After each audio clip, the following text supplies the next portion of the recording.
Ang pagbabalik ng Panginoong Hesukristo. Ipinangako ng Panginoong Hesukristo sa kanyang mga alagad na siya ay babalik. 1:14 talata 2-3. Ito ang ating pag-asa at kaaliwan sa mundong patuloy na nagbabago.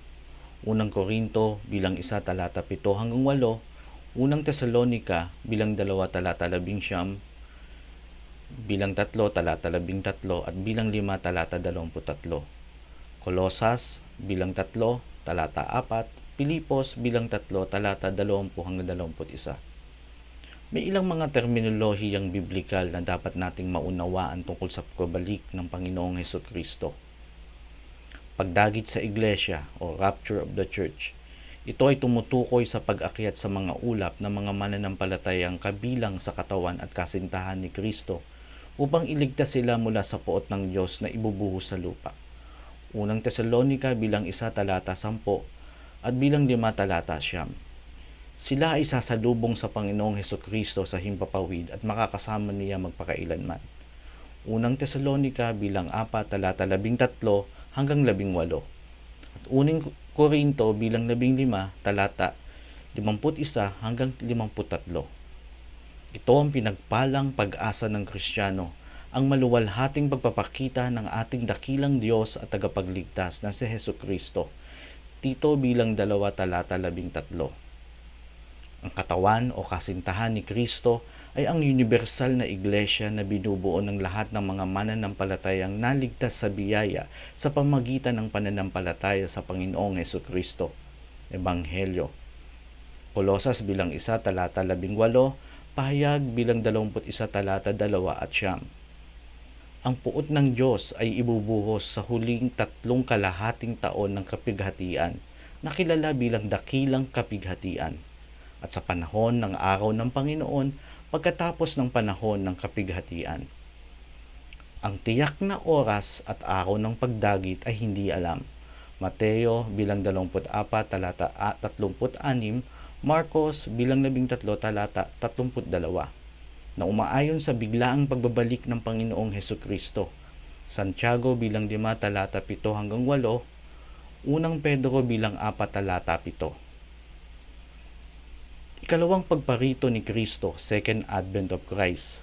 Ang ikalawang pagparito ng Panginoong Hesukristo ay mangyayari pagkatapos ng 7 taong kapighatian.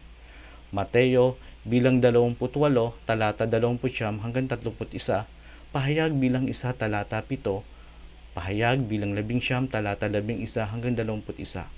At bago ang kanyang 1,000 taong paghahari sa lupa. Pahayag 20 talata 4-6, Pahayag 5 talata 10.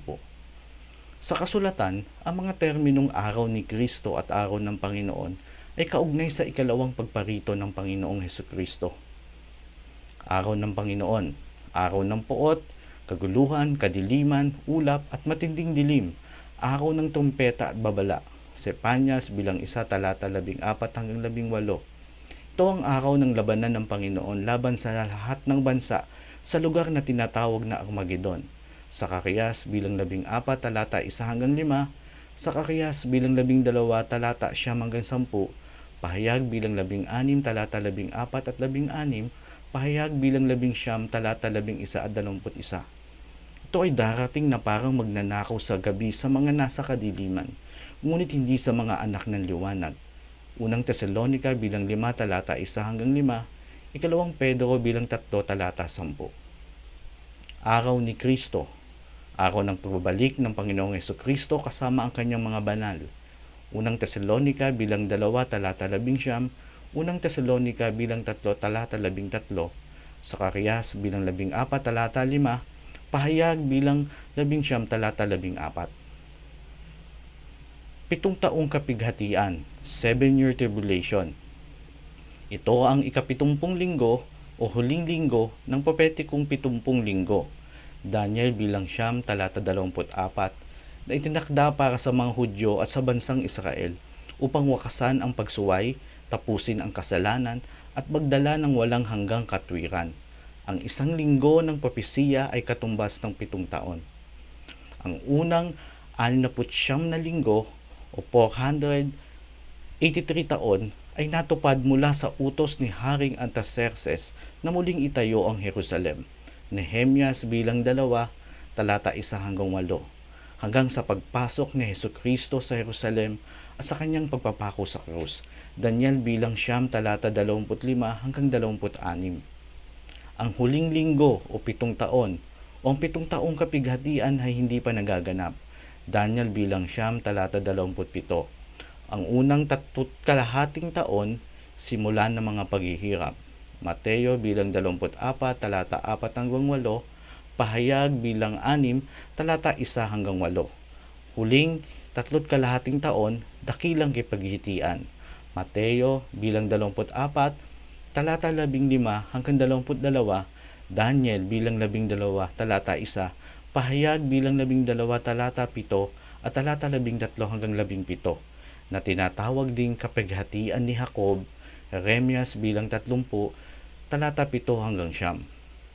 Ito ay panahon ng walang kapantay na pagdurusa, at kung hindi paikliin ang mga araw na iyon, walang makakaligtas. Ngunit alang-alang sa mga hinirang, paikliin ang mga araw. Mateo bilang 24, talata 21 hanggang 22, Marcos bilang 13, talata 11 hanggang 20. Libong taong kaharian ng Panginoong Hesukristo, Millennial Kingdom of Christ. Ito ay literal na kaharian sa lupa pagkatapos ng 7 taong kapighatian, kung saan ang mga mananampalataya ay maghahari kasama ang Panginoong Hesukristo bilang mga pari at hari sa loob ng 1,000 taon. Pahayag bilang 20, talata 4 hanggang 6. Pagkatapos ng 1,000 taon, si Satanas ay palalayain upang dayain ng mga bansa para sa huling paghihimagsik laban sa Diyos. Pahayag bilang 20, talata 1 hanggang 3, talata 7 hanggang 10. Marami sa mga patay na hindi kabilang sa unang pagkabuhay na muli ay bubuhayin at hahatulan sa dakilang puting trono ng paghatol. Pahayag bilang 20, talata 11 hanggang 15.